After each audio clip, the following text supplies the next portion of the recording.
Хвала Аллаху, Господу миров, Богу первых и последних поколений. Хвала Аллаху, помощью которого завершаются благие дела, оказываются почести и через поклонение которому мы возвышаемся по степеням. Я свидетельствую, что нет никого достойного поклонения, кроме Аллаха, у которого нет сотоварища и ему подобного. Нет ничего подобного ему, и он слышащий и видящий. Я свидетельствую, что Мухаммад его раб и посланник, им избранное творение. Мир и премногое благословение ему, его семье и всем его сподвижникам до самого судного дня. А затем, дорогие мои братья, которых облагодетельствовал Всевышний Аллах, не просто визитом в эти благословенные земли и благословенный город, а проживанием в нем на протяжении долгих лет. Я прошу Всевышнего Аллаха сделать вас из тех, кто будет благодарен за эту милость Всевышнего Аллаха. Блага Аллаха обильны, и они не прекращаются. Вы уже успели набраться достаточно знаний, некоторые из вас все еще только начинают. Но в итоге все мы продолжаем набираться знания во всеразличных исламских науках. К тем знаниям, которые обязан знать студент исламских наук и изучать, относятся те вещи, от которых нас предостерег пророк, мир ему и благословение, и от которых нас предостерег сам Всевышний Аллах. Итак, Всевышний Аллах предостерег нас от следования путям шайтана и дал нам знать, что шайтан — это наш явный враг. Всевышний Аллах поведал нам о вражде шайтана к нам, и что эта вражда берет начало с первых времен, со времен Адама, мир ему, и о том, что Иблис поклялся величием самого Аллаха, что он не оставит ни одного из потомков Адама, и обязательно подступит к нему справа и слева, и сверху, и со всех сторон. И вытерпеть это сможет только верующий человек. Выстоять в этом сможет только тот, кто благодарен Всевышнему Аллаху за его блага, только тот, кого защитит сам Аллах. Всевышний Аллах поведал, что эта вражда является настоящей и реальной, хотя и для многих студентов остается неясной, не говоря уже о простых людях. Истинная суть и степень этой вражды. Многие думают, что дело лишь в том, что Иблис, да убережет нас Аллах от него, вредит нам лишь тем, что делает нам наущение, и больше ничего он не делает. Но Всевышний Аллах поведал нам о том, что опасность шайтанов и их сила не такая уж и безобидная. Поэтому наш Всевышний Господь сказал в суре Джинны: «Мы достигли неба, но обнаружили, что оно заполнено суровыми стражами и пылающими огнями. Почему же? Это же на небе, во владении Всевышнего Аллаха, в том высоком месте. Всевышний Аллах сотворил этих стражей, да еще и каких стражей? Суровых стражей с пылающими огнями. Все это потому, что шайтаны посягают даже на высокие владения Аллаха и подслушивают оттуда вести. Но тот, кто подслушает сейчас, обнаружит, что его подстерегает пылающий огонь. И всем нам известен этот случай реальной агрессии, когда Ифрит попытался напасть на пророка, мир ему и благословение, держа в руке огненный факел. Пророк, мир ему, совершал молитву, как вдруг сделал шаг вперед, назад, и после завершения молитвы обратился к сподвижникам: «Знаете, по какой причине я делал эти движения?» Они ответили: «Нет. На меня хотел напасть Ифрит, держащий в руке огненный факел. Он хотел обжечь лицо пророка, мир ему и благословение». Итак, это реальное причинение вреда и реальная вражда. Давайте здесь приостановимся, потому что мы часто слышим, и даже некоторые студенты открыто посмеиваются. Я хочу вас предостеречь, чтобы вас не постигло то же испытание, которое постигло этих людей. Так вот, когда некоторые из них или даже некоторые шейхи слышат, что кому-то там причиняют вред шайтаны и джинны, что они его ударили, или потащили его, или подожгли рядом с ним что-то, и тому подобные вещи, они говорят, что это фантазии и воображения. Человек просто психически болен. У этого человека наущение. А что же вы скажете про пророка, мир ему и благословения, молящегося со сподвижниками, которые ничего не видели? Но несмотря на все это, что же он им сказал? На меня хотел напасть Ифрит в намазе. И в руке у него был огненный факел, которым он хотел обжечь лицо пророка, мир ему. Если сегодня такое рассказать, некоторые скажут, что они отказываются в подобное верить. Но ведь это так и случилось. Также и случай с тем сподвижником. Наверное, вы все знаете эту историю. В битве Урва. Он только что сыграл свадьбу, только женился, и попросил разрешения, сказав: «У посланника Аллаха, позволь мне пойти к жене, и я вернусь». Он ему разрешил. Он вернулся домой и увидел свою жену в дверях своего дома. Это его разозлило, и в нем закипела ревность. Как эта жена вышла из дома на улицу. Она же ему ответила: «Подожди ты, не заводись, зайди посмотри, что там внутри дома».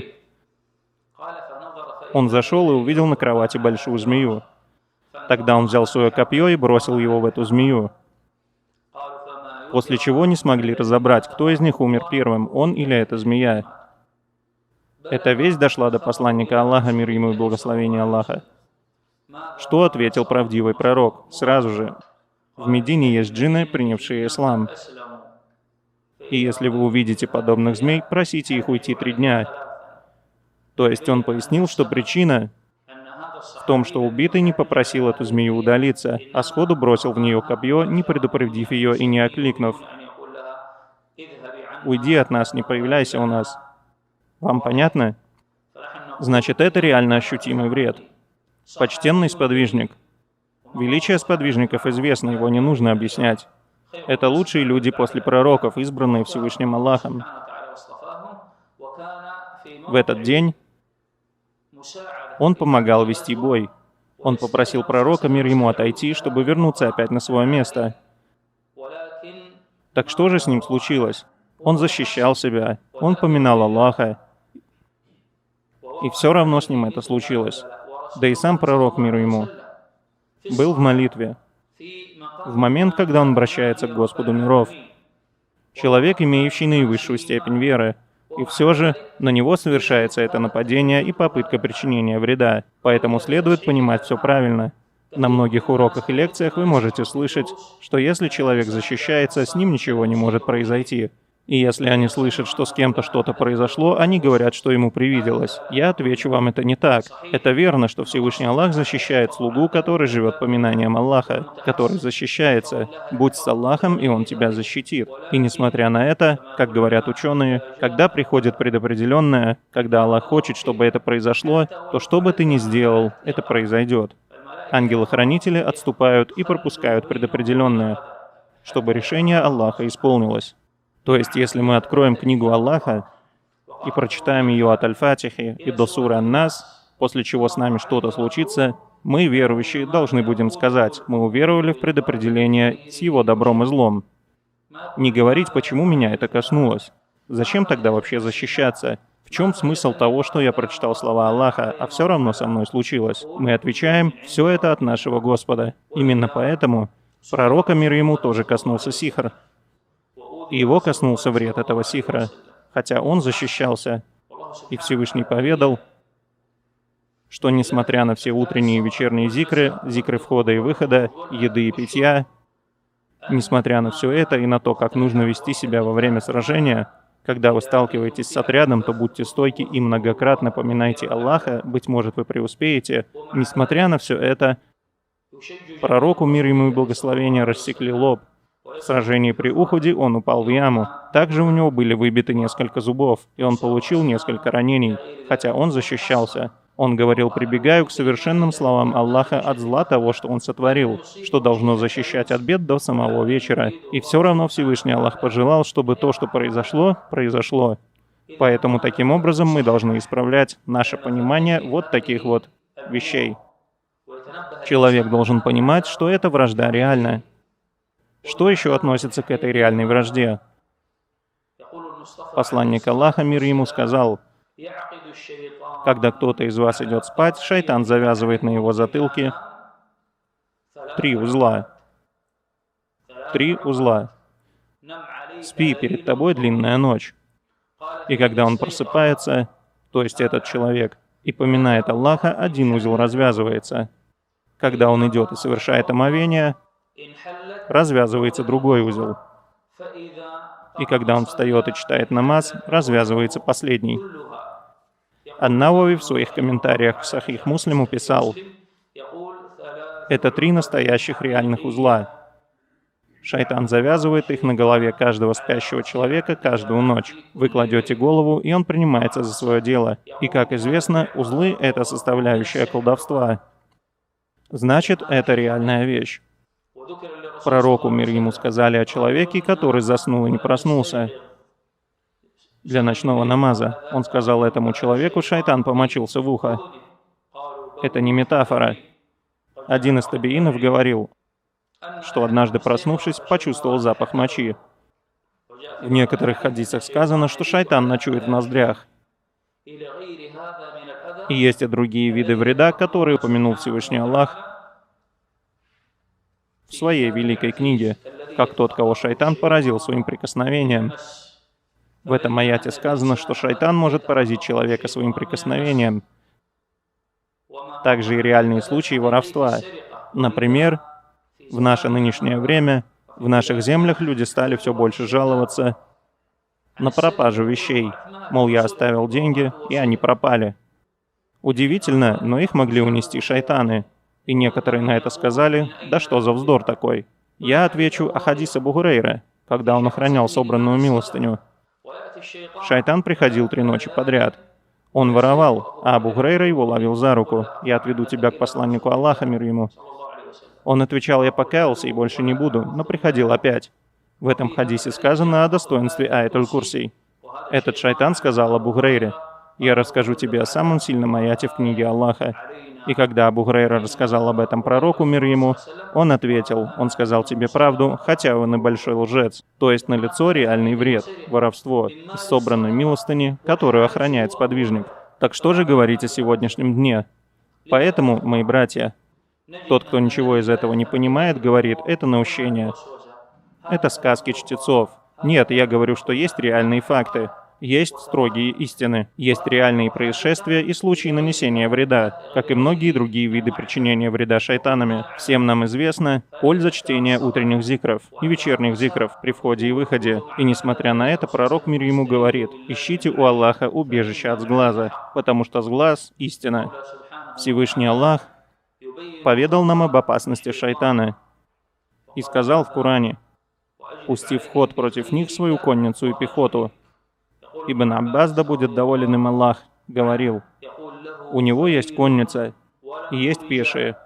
То есть не просто наущение, есть конница и есть пехота. Это все подтвердилось и стало очевидным в битве при Ухуде, когда встретились 2 армии, армия верующих и армия многобожников. Когда Иблис увидел ангелов в рядах мусульман, он остановился, потому что не ожидал этого. И сказал: я вижу то, чего не видите вы. Я боюсь Аллаха. И убежал оттуда. Увидел ангелов и не устоял. Итак, это реальный вред. Реальное причинение вреда. Пророк, мир ему и благословения, рассказал нам много хадисов, но время короткое, как вы видите. Поэтому я рассказал вам о некоторых вещах, в которых проявляется эта реальная вражда, которая может коснуться кого-то так же, как она коснулась пророка, мир ему. Как она коснулась этого сподвижника, который был убит по причине реально наносимого вреда. И разновидностей подобного вреда множество. Это может происходить даже в нашем намазе. И здесь есть один вопрос, а именно отрицание захода джинна в человеческое тело. Даже среди некоторых обладателей знания, которые могут сказать: да, это верно, джин не заходит в тело человека. Я отвечу: что же мы должны делать со словами пророка, мир ему, Сахих Муслим, в которых он говорит: если кто-либо из вас в намазе начнет зевать, пусть держит рот закрытым, насколько может, потому что шайтан заходит вовнутрь. Почему он не сказал: встает рядом или дотрагивается?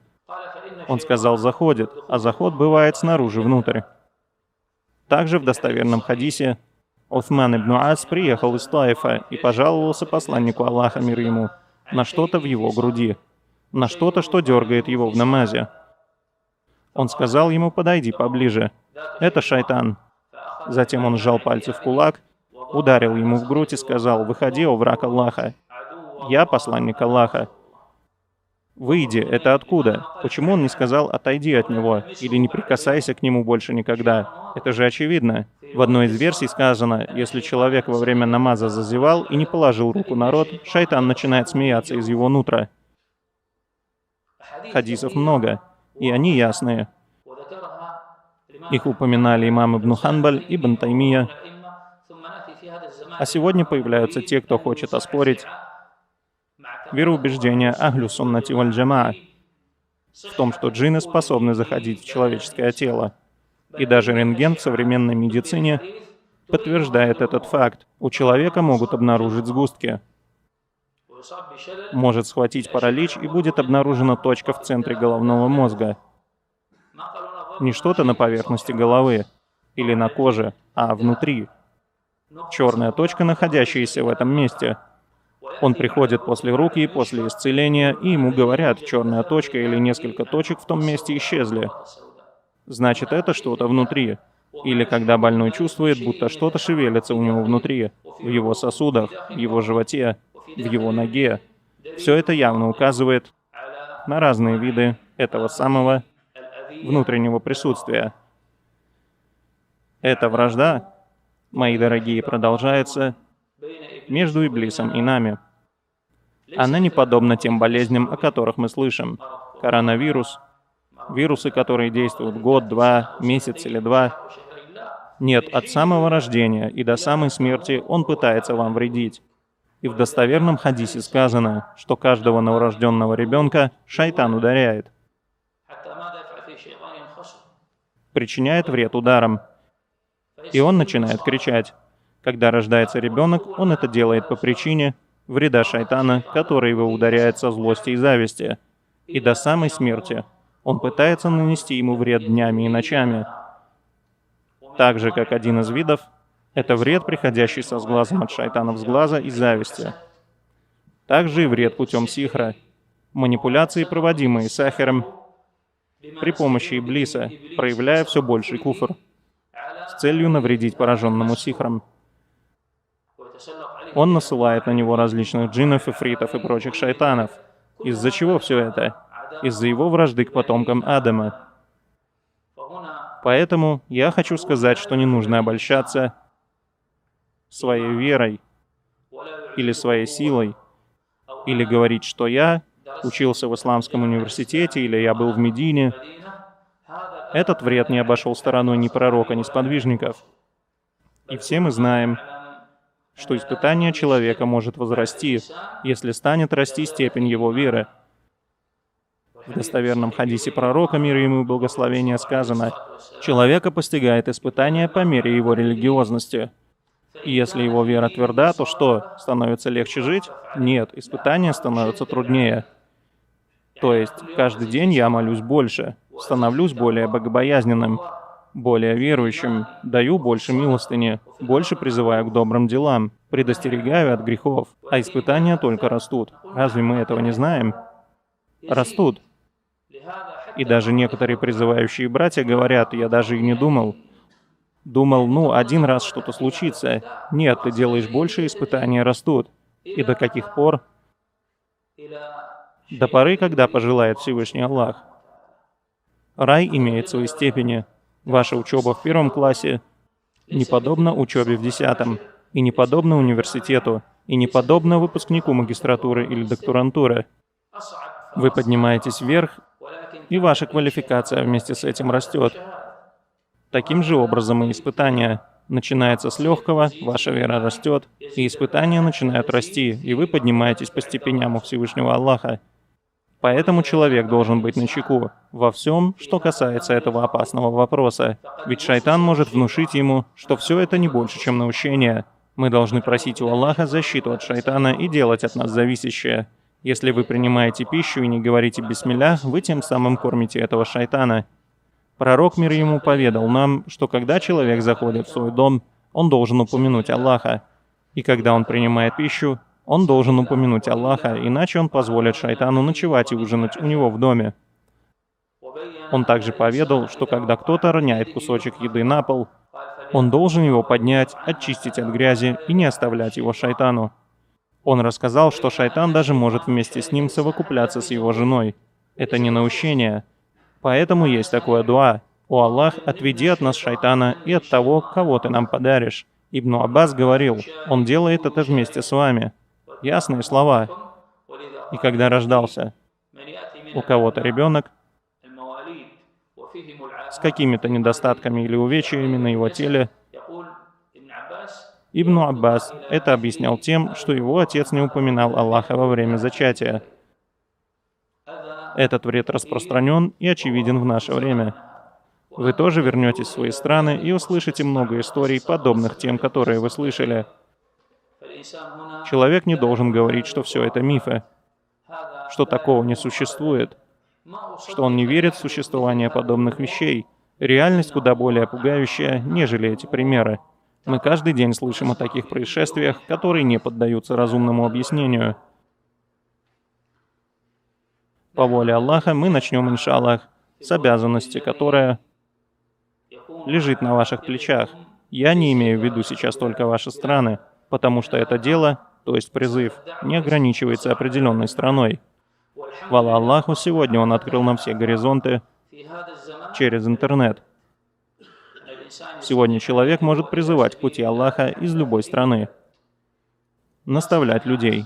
Шайтан — ваш враг. Не просто вопрос о прослушивании песен или о харамной пище, алкоголе. Нет. Должно быть правильное понимание, чтобы человек знал, кто его враг, и что необходимо держаться поодаль от путей шайтана и его дорог.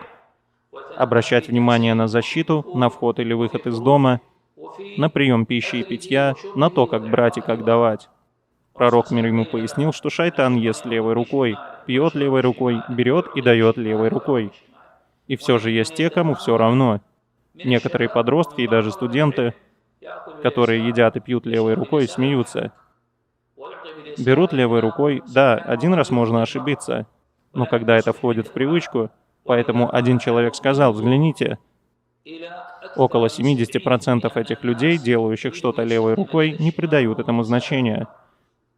Пророк, мир ему, пояснил, он не разговаривает по прихоти. Зачем он это говорит? Зачем он поясняет? Только лишь потому, что это дело серьезное. Мои дорогие, давайте теперь поговорим немного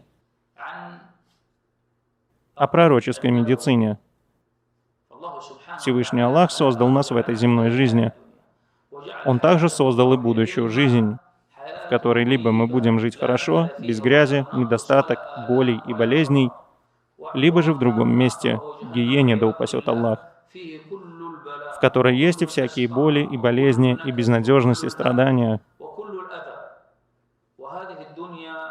Аллах создал эту жизнь ради проверки и испытания, и Он также научил нас, каким образом мы можем вытерпеть эти испытания. Также пророк, мир ему, сказал, что все болезни создал Всевышний Аллах, и Он же создал лекарства от них. Всевышний сделал это испытанием, создал болезни и создал от каждой из них лекарства. Он сказал, кто-то о нем знает, а кто-то не знает, то есть о лекарстве. Также Он сказал, лечитесь, о рабы Аллаха, но не лечитесь ничем запретным. Все мы ходим в больницы, и наши жены, матери и дети. Но сколько же из нас таких, кто параллельно посещению больниц делает и другие вещи с целью вылечить себя, детей или мать, или кого-либо другого? Словами Всевышнего Аллаха, о которых сказал Всевышний Аллах, мы не спаслали в Коране то, что является исцелением и милостью для верующих.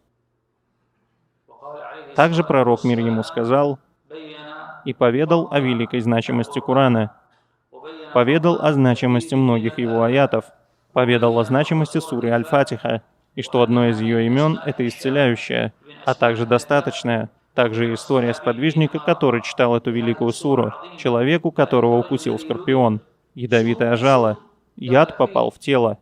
Некоторые говорят, что рукья — это только против джиннов. Против сглаза или сихра — нет. Укусы ядовитых насекомых. Они не могли ему помочь, пока не вылечили аль-фатихой. Прочитали ему суру, и все прошло. В другом хадисе говорится, что сподвижник прочитал на умалишенного, хоть хадис и слабый, но нет проблем приводить эти истории в пример. Этому человеку читали 3 ночи подряд, и он вылечился. Стал целым и здоровым. И таких методов лечения есть множество, которые упомянуты в сунне или же упомянуты в практике лечения Кураном. Один из видов оставления Курана. Как сказано, «Господи, мой народ забросил этот Куран». Ибн Аль-Каим сказал по поводу этого аята, оставлением Курана также считается отказ лечиться им и использовать его в медицине. Поэтому, мои дорогие, перед нами очень ценный клад. Он нужен нам самим, и он нужен нашим народам. Ведь это и есть тот самый путь призыва ко Всевышнему Аллаху. Сколько таких братьев, которых я знал, и кто вернулся в свою страну и начал заниматься рукьей на пользу людям. К нему приходят простые люди, которые не хотят принимать от вас ни единого слова. Братья из Албании понимают, о чем я говорю. Я сам это видел, когда был в Албании и других странах. Не принимает от вас ни одного слова. Но когда он приходит на рукью и видит эффект, склоняет перед вами колени, одаряет вас дарами, начинает слушать, говорить разные почести, соглашаться со всеми вашими словами и начинает призывать людей и спасает многих из тех, кто совершает ширк, вешает обереги и прочее, чем занимаются в ваших странах. Вы не можете побороть всех колдунов. Вы не можете противостоять им всем. Вы не можете узнать всех, кто к ним ходит и обращается. Но когда к вам приходит этот больной, и вы снимаете с него эти ширковские обереги, да упасет Аллах, талисманы и прочие вещи, и рассказываете ему, как следует обращаться ко Всевышнему Аллаху. При этом он пришел к вам сам, на своих ногах, хотя в основе призывающий должен приходить к людям. И призывать, даже если его и не слушают. Но эти люди придут к вам даже нехотя. И не только в вашем регионе. Они придут к вам отовсюду. Там есть один лекарь. Хороший. Пойдем к нему. Придут с разных городов. А к некоторым братьям приезжали даже из-за границы. Приезжали на лечение из Швейцарии, из Германии и других мест. И когда он видит результат, говорите ему: ни в коем случае, используйте этот момент, ни в коем случае не ходи больше к колдунам. Он уйдет и будет вас слушать. И расскажет все это еще и своим родственникам. То есть это занятие еще и один из прекрасных методов призыва. Сильный и действенный. Через это возвышается ваше место перед Аллахом, а также и место в глазах людей.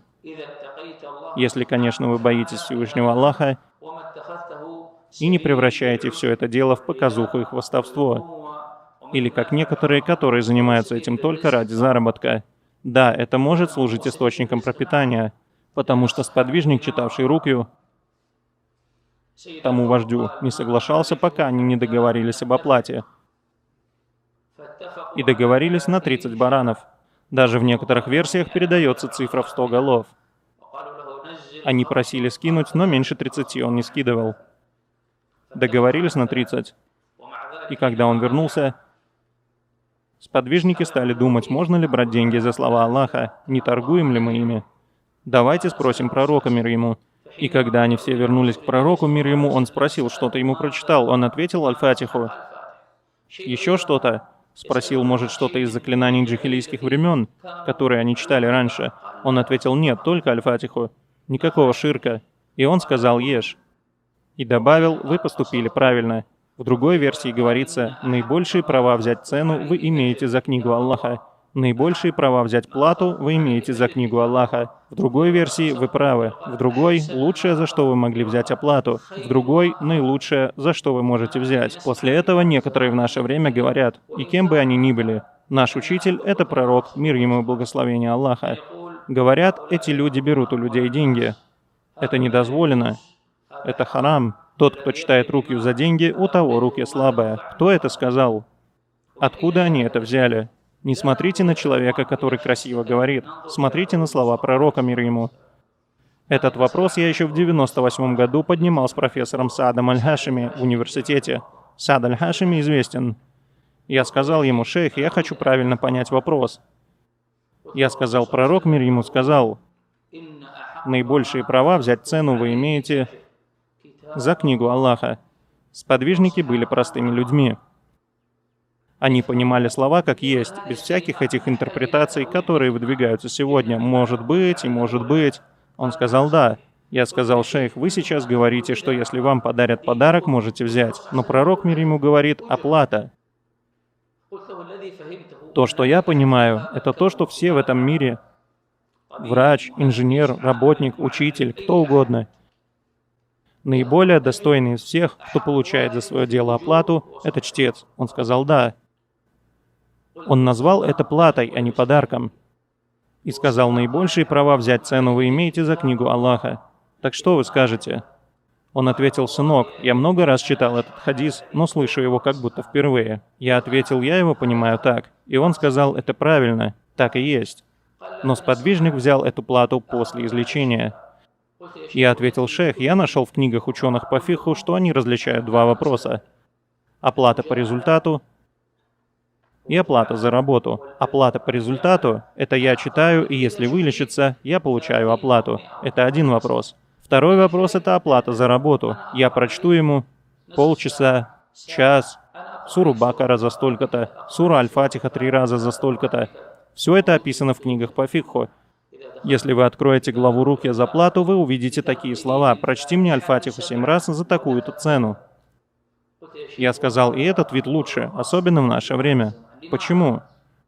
Потому что, как это известно, и, может, многие из вас были у чтецов и видели странные вещи, шейх читает, душит, бьет, затем джин вроде бы выходит, человек говорит: «Хвала Аллаху, мне хорошо». Джин, может, и не вышел, просто ушел в нижнюю часть. А может, и вышел. Все, вылечился. Мы договорились, теперь заплати мне 30 баранов.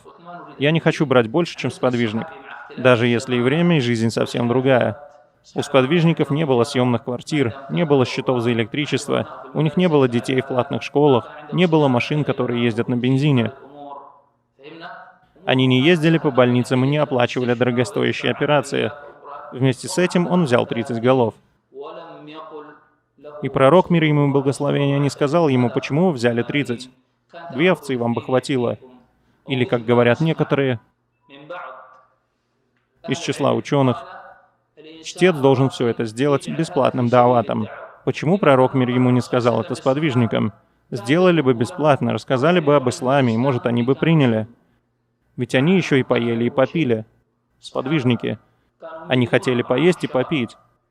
Они хотели только поесть и попить, а те им не дали. И когда они поставили это условием, когда сказали: вы должны нас покормить, те же не сказали только после излечения. В хадисе сказано: они напоили нас молоком. Всех их напоили молоком. Это помимо всех этих баранов, которых они взяли. Хорошо, вас же накормили. Почему вы взяли этих баранов? И почему целых 30 голов? Почему вы не сделали это дааватом? Вдруг они бы приняли ислам? Почему не рассказали им о религии? Почему пророк не сказал: идите, сделайте им даават, они же мушрики? Потому что это не имеет отношения к вопросам медицины. Шейх Ибн Баз, шейх Абдуль-Карим Аль-Худейр говорили, что это оплата за время. Был спрошен шейх Усаймин: о шейх, чтец говорит, что не будет читать, пока не заплатите 500 риал. И это в те времена, во времена шейха Усаймина, более 10 лет назад. Он ответил: да, потому что чтец не обязан читать больным. В отличие от врача. Врач проводит операцию. Врач не должен отказываться спасать человека, пока ему не дадут денег. Если у них нет, он должен помочь. Чтец же может сказать: прочитайте себе Рукью сами. Нет, я хочу именно, чтобы ты прочитал. Вот тогда и плати. И еще. Все учителя, кружки Курана, учителя по хадису, учителя по фикху, все, кто учит религию, чем обосновано их право брать плату за их преподавание? Из хадиса Рукья. Значит, для них это халяль, а для чтеца харам. Более того, ученые в этом вопросе высказались жестко и разногласили по этому поводу. Шейх Усаймин по этому поводу говорил: ученый, даже тот, кто преподает Куран, не имеет права, когда к нему приходит кто-то и просит научить его, определенному вопросу, скрыть от него ответ на его вопрос. Ему накинут упряжку из огня. Человек просит научить его религии. Научите таухиду, а ему говорят почасовая оплата. Научите фикху, почасовая оплата. Научите меня такому-то вопросу, почасовая оплата. Это недозволено, потому что это знание, и его нужно доносить, хочешь или не хочешь. В отличие от руки. Вы можете прочитать ее сами. Это понятно? Поэтому в этом вопросе ничего особенного нет. Об этом упомянул шейх Ибн Баз и другие ученые. Это разница между оплатой по результату и оплатой за работу. Я сказал: шейх, оплата за работу легче. Человек совершает предоплату. Чтец считает ему и дает программу лечения. Если он вылечится сразу, затраты будут минимальные по сравнению с тем, что взяли сподвижники. А также здесь сложнее обмануть. Я видел таких чтецов, которые ставили условием то, что он будет лечить больного, и если он вылечится, я беру 5000 риал. И когда больной вылечивался, его спрашивали: чувствуешь что-то? А он не хотел платить эти деньги. И отвечал чтецу: да, здесь еще болит. Он начинает читать: а теперь? Да, но теперь боль в спине. И разыгрывал этого чтеца до тех пор, пока он сам не сказал: все, уходи, не хочу от тебя ничего брать. С другой стороны, некоторые делают так. Берут больного, давай, начинает его обрабатывать ударами. Да ладно уже, нет, пока не выйдет тот, кто в тебе. И больной сдается и говорит: все, вышел, забери деньги, и уходит. То есть этот метод используют нечестные люди. Поэтому оплата за работу более безопасна. И есть люди, которые жалуются на чтецов. Почему они берут деньги? В больнице дешевле. Больница — это вам не джинны. Если вы хотите, чтобы чтец дал вам лекарство, как в больнице, то, пожалуйста, придите к чтецу. Что у вас? У меня болит вот в этом месте. Ничего серьезного. Вот вам начитанная вода и масло. Пожалуйста. 5 риал и 10 риал. Дешевле, чем в аптеке. А если вы хотите чтение, борьбу с джиннами, после чего они отыграются на вашем доме, то это и за деньги не всегда хочется делать. Одному такому я однажды сказал: вот, возьми 500 риал. Просто за то, что ты пойдешь и ударишь вот этого мужчину. Один удар. Он ответил: брат, что это за предложение? Я ответил: тогда зачем мне драться с твоими джиннами и ифритами? Это просто человек перед тобой. А это невидимые джинны, могут напасть на меня без предупреждения. Возьми 500 риал и ударь. Он сказал: а если он ударит меня и поставит мне фингал? Я ответил: ты даже за 500 риал не хочешь, а про чтецов разговариваешь. Поэтому это слова тех, кто не имеет никакого опыта в руки и не знает, как джинны отыгрываются на домах чтецов. Может случиться пожар, может сломаться что-то, может заболеть его ребенок, может умереть жена и тому подобные вещи. Чтецы мне рассказывали свои подобные истории. Один в Тунисе прочитал одному рукью, и по нему стал работать один из самых больших сахеров в тех местах. Сжег ему дом, вернулся домой, а там пожар. И на стене написано, джинны написали: «Сегодня сожгли твой дом, а завтра убьем». На реставрацию дома и мебель он потратил около 30 тысяч. Кто это возместит? Один рассказывал, что как только начал читать, мотор в машине сломался. Это около 5000 риал. Сломался кондиционер, 1000. И так все подряд. Сломались 2 компьютера подряд. Поэтому эти люди не знают, с чем сталкивается чтец. Они просто высказывают свое некомпетентное мнение. Итак, чтец не обязан сам лечить людей методом руки. Хотя я и говорю, что это также и метод призыва. И как говорили некоторые ученые, о подобном говорил шейх Аль-Ислам Ибн Таймия, что призыв пророка, мир ему и благословения, был обращен и к тем, и к этим. Когда чтец слышит перед собой голос джинна, он напоминает ему об Аллахе. «Бойся Аллаха, покайся». И если он примет и начнет соблюдать, то все его благие дела будут засчитаны и чтецу, а также за то, что он отвел вред врага и сделал многие другие вещи. Давайте теперь расскажем немного о том, что такое эта рукья и как она влияет. Потому что многие люди относятся к ней как к мистике и не оценивают ее роль должным образом. Рукья — это слова, будь это аят Корана или дуа из пророческой сунны и другие разрешенные дуа. В своей основе это обращение ко Всевышнему Аллаху и чтение с чистым намерением с целью отвести определенный вред. С целью отвести этот вред. Как будто бы вы обращаетесь за помощью ко Всевышнему Аллаху.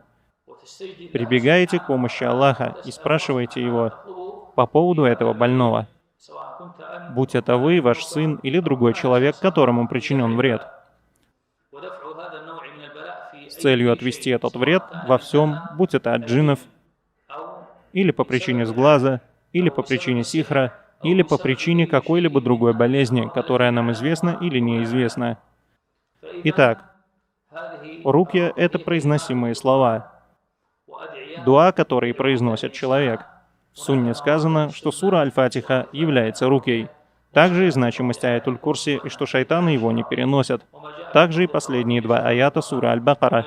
Также и последние две суры Аль-Фалик и Ан-Нас, и что они обе были ниспосланы, когда сихр коснулся пророка, мир ему, и что он стал читать их и оставил все остальное. И все равно весь Коран является лечением. Ибн Аль-Каим говорил, Коран — это полноценное лечение от всех болезней, телесных и духовных, болезней этой жизни и будущей. Затем сказал, и не дано лечиться им, то есть Кораном, никому, кроме тех, кто познал его. Человек должен держать это в сердце. Все, что с вами случается, боль, большая или маленькая, в сердце, в ноге. أذهب البأس رب الناس واشف أنت الشافي لا شفاء إلا شفاؤك شفاء لا يغادر سقما. Или читайте две последние суры и протирайтесь в полной уверенности. По воле Всевышнего Аллаха это станет для вас причиной исцеления.